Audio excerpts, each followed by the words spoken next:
If you live in Britain, it's absolutely impossible that you could have missed the news story this week of the Health Secretary Matt Hancock having an illicit affair with his aide, his assistant type person, and breaking the COVID restriction rules in the process.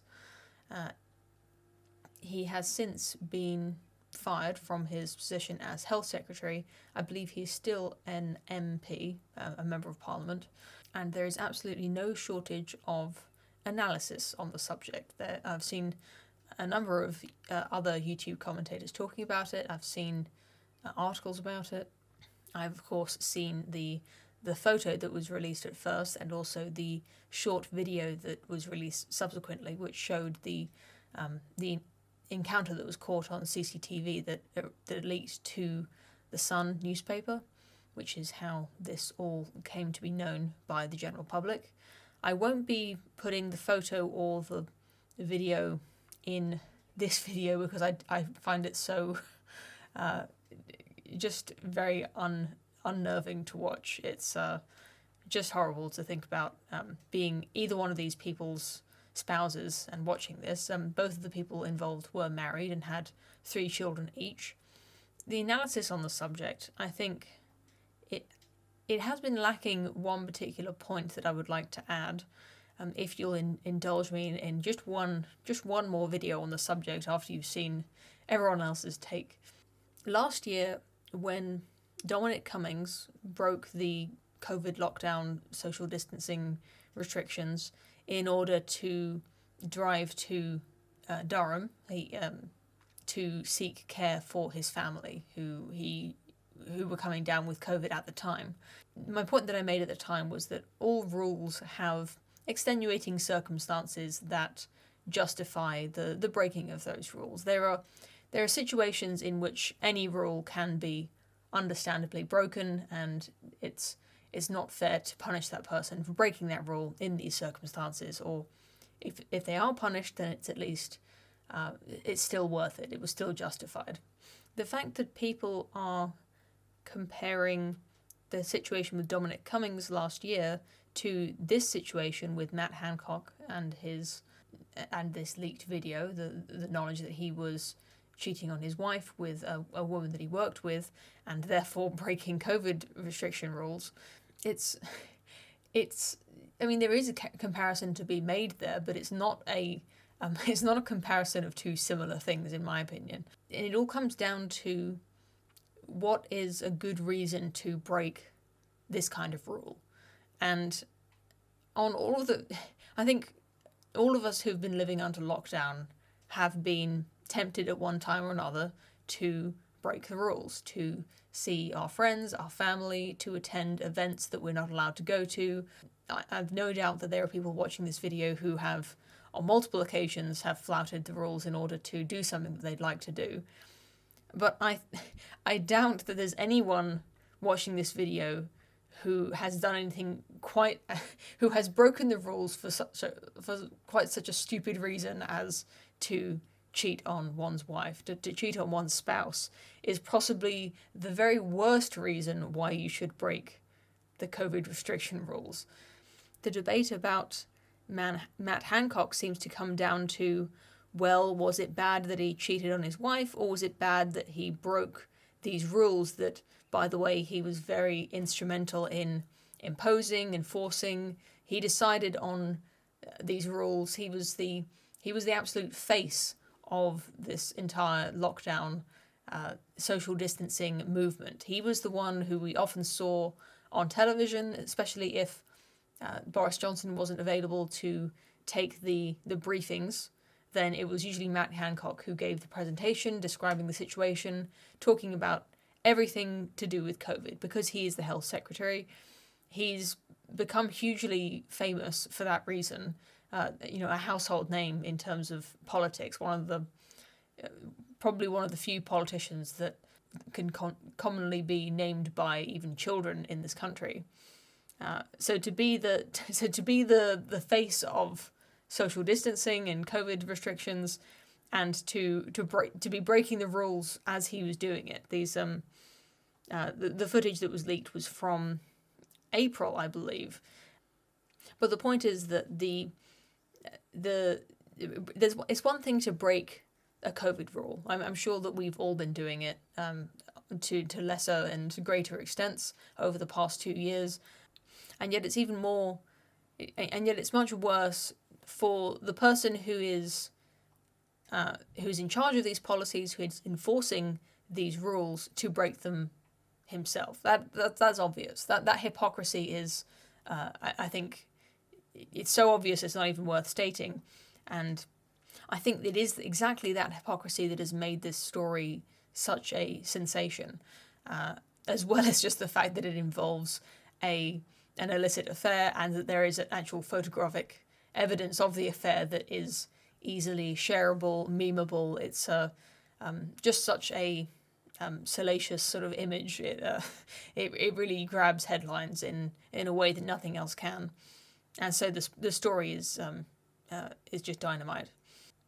But I find it quite strange that there's this sort of dichotomy in the argument about whether it was wrong for him to break the rules, or if it was wrong for him to have an affair, or rather, if he is to be fired, which of these offences is he to be fired for? That was kind of the debate for, what was it, a day until he was sacked from that position. And it was very odd to me that people don't seem to... I think people understand it on a very deep level, but they're not able to articulate what is really the crux of this issue, which is that he broke the rules for the very worst reason possible. If his aide had collapsed, or perhaps choked, or, I don't know, started drowning, and that he had given her a mouth-to-mouth resuscitation, this would not even be a story. It would, if anything, he would be proclaimed as a hero for saving, or for trying to save the life of his aide. Social distancing be damned. That would be a very good reason to break social distancing rules. We've also heard of members of parliament attending funerals that they weren't supposed to go to. And although that's technically breaking the rules, I think it's quite forgivable and understandable. I think there are a lot of people who, I think pretty much everyone in the space of 2 years has probably had a funeral or a wedding that they would have liked to go to, and can understand the temptation to break that rule.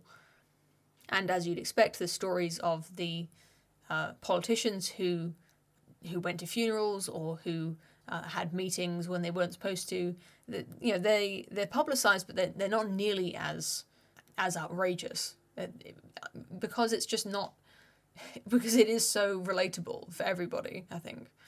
And because it's relatable, it's therefore more forgivable. However, I am also fairly interested in this question of whether having an extramarital affair should be a sackable offence for a politician, given the fact that it's not a sackable offence for most professions. If you or I don't know what your job is, but if I had an affair, if I cheated on my husband, that would be a very bad thing to do, but my boss couldn't fire me for it, and they probably wouldn't want to either. It's just completely unrelated to my work. Of course, it would probably very much affect the opinion that my co-workers had about me if they found out about it, but it's not something that dictates how good someone is at their job. But when you're a public figure, like an actress or an actor, or a comedian or a politician, then your public image is kind of part of your job. So I find it interesting to ask this question of whether this kind of activity, this kind of behaviour, it's not, in this case it was illegal, but even if it were not illegal, it's an interesting question, I think, to ask whether we need to hold our politicians to this high standard where having these very personal things become public because they are public figures can then affect their employment prospects in the job that they currently hold. Of course, if their constituents do not wish to vote for them in the next election, you could understand that. But this was a cabinet position that the prime minister made the decision to eject, to dismiss Matt Hancock from. The fact is that Matt Hancock is not the first and he is not the last politician to have an extramarital affair. But I personally think that this news story might be one of the most enduring stories of a politician's misdeeds for the years to come, for the rest of my lifetime, just because it's so visceral to look at that photo that was published before the video became public. I think that there's a reason they selected that particular frame, and it's because these two people, they're all over each other. There's no way that the social distancing could have been any flouted anymore. Yeah, in a world where we've all got used to keeping people literally at arm's length, or preferably at 2 meters length, to see something that is so obviously the opposite of that is so viscerally infuriating. I think to see the very man responsible for these rules to be violating them so egregiously. To see these people like wrapped around each other, it's so awful. It's like the worst thing I've ever seen. There are other angles to this story that are somewhat interesting to look into. Trying to think about why was there a CCTV camera in a cabinet minister's office, all that sort of thing, the security aspect of it. But you can hear about those things from other people.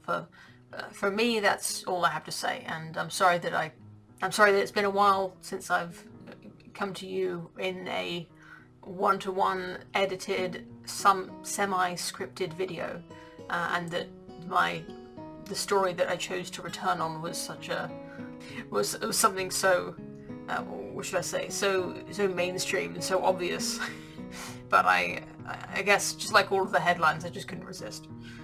I hope you're all doing well, and I hope to see you again soon and to read what you have to say in the comments.